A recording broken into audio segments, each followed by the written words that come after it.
You playing the new one?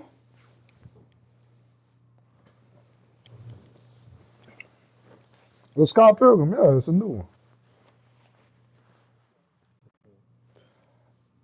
There's an old one, there's a new one. That's why I asked if you playing the new one. The new one came out last month. Wait, no, it's May, right? Is it May?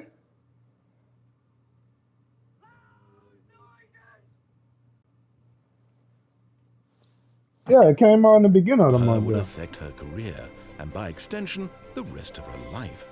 She had no time for this, so it was only a moment that she stood there, staring down at the body.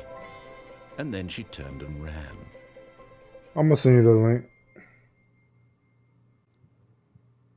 Huh? What?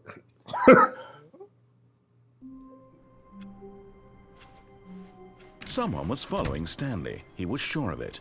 If he checked over his shoulder now, he would surely catch them. It was only a matter of time.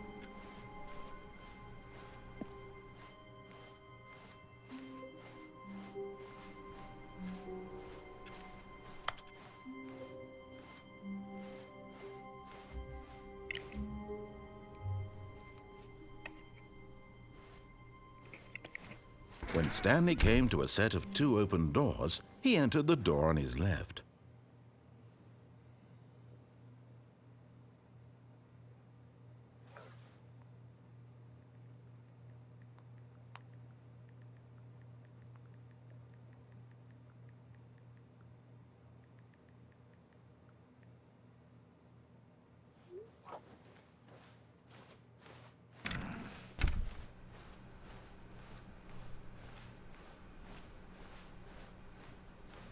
Yet there was not a single person here either. Feeling a wave of disbelief, Stanley decided to go up to his boss's office, hoping he might find an answer there.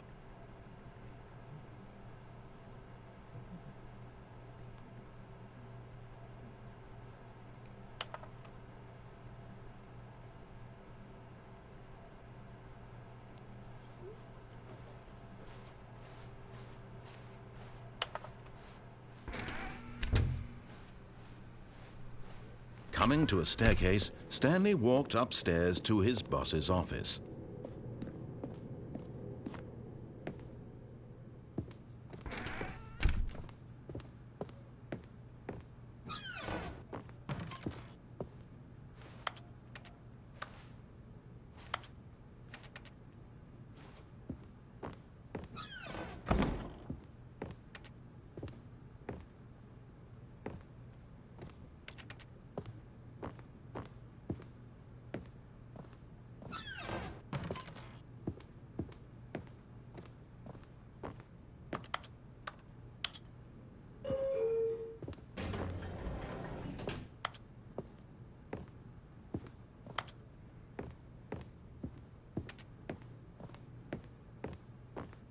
Stepping into his manager's office, Stanley was once again stunned to discover not an indication of any human life.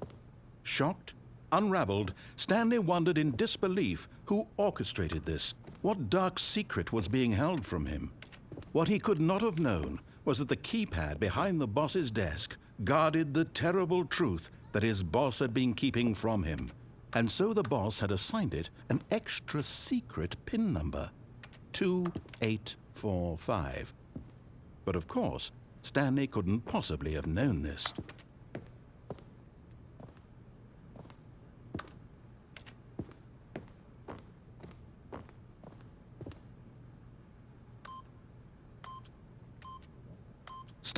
Yet incredibly, by simply pushing random buttons on the keypad, Stanley happened to input the correct code by sheer luck.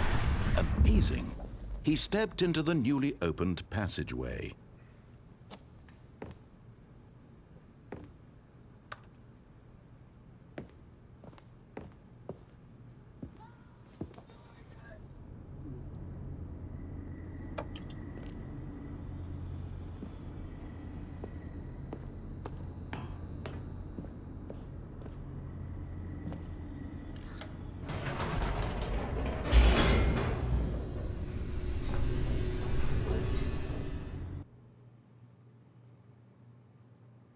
Descending deeper into the building, Stanley realized he felt a bit peculiar. It was a stirring of emotion in his chest, as though he felt more free to think for himself, to question the nature of his job. Why did he feel this now, when for years it had never occurred to him? This question would not go unanswered for long.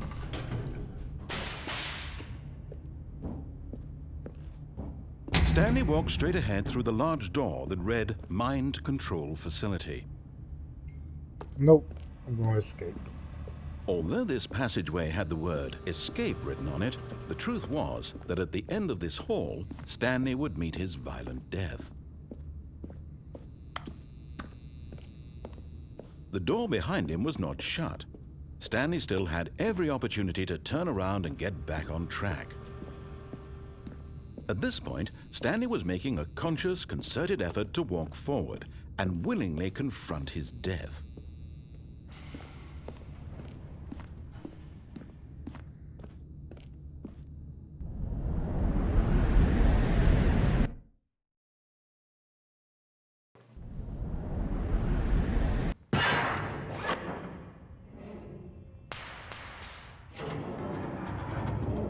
As the machine whirred into motion and Stanley was inched closer and closer to his demise, he reflected that his life had been of no consequence whatsoever. Stanley can't see the bigger picture. He doesn't know the real story, trapped forever in his narrow vision of what this world is. Perhaps his death was of no great loss, like plucking the eyeballs from a blind man. And so he resigned and willingly accepted this violent end to his brief and shallow life. Farewell, Stanley.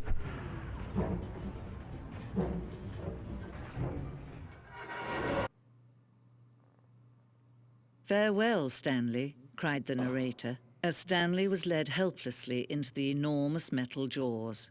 In a single visceral instant, Stanley was obliterated as the machine crushed every bone in his body, killing him instantly.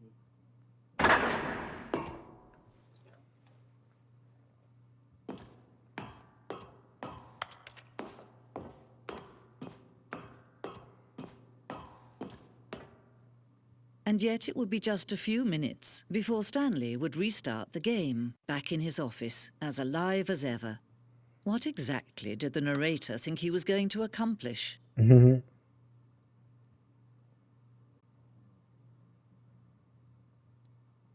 When every path you can walk has been created for you long in advance, death becomes meaningless, making life the same. Do you see now? Do you see that Stanley was already dead from the moment he hit start?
I asked this girl what type of car she trying to get. She told me a SUW. Fuck is that?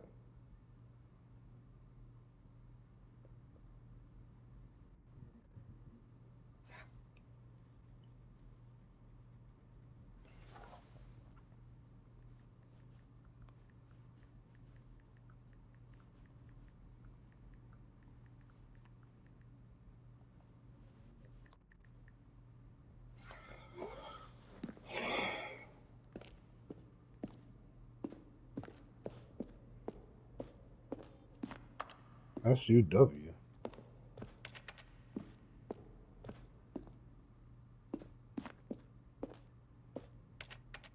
Nothing there?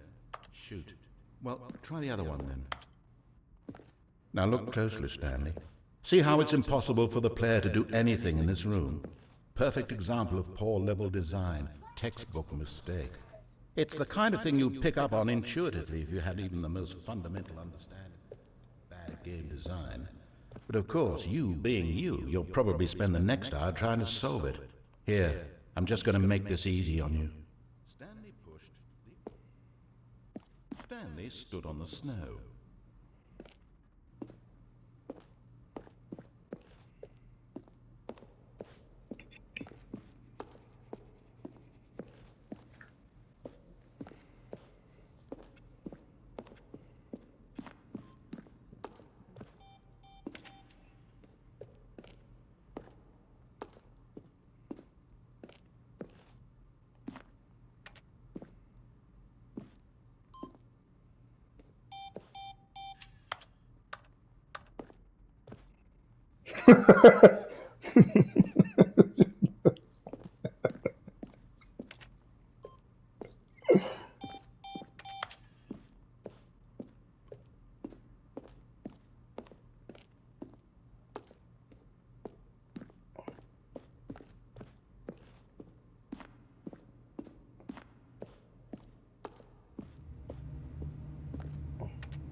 That gotta be manufactured first. Oh, look at these two. How they wish to destroy one another. How they wish to control one another. How they both wish to be free. Can you see? Can you see how much they need one another? No, perhaps not. Sometimes these things cannot be seen. But listen to me. You can still save these two. You can stop the program before they both fail. Turn off your PlayStation. There's no other way to beat this game. As long as you move forward, you'll be walking someone else's path. Stop now and it'll be your only true choice. Whatever you do, choose it. Don't let time choose for you. Don't let...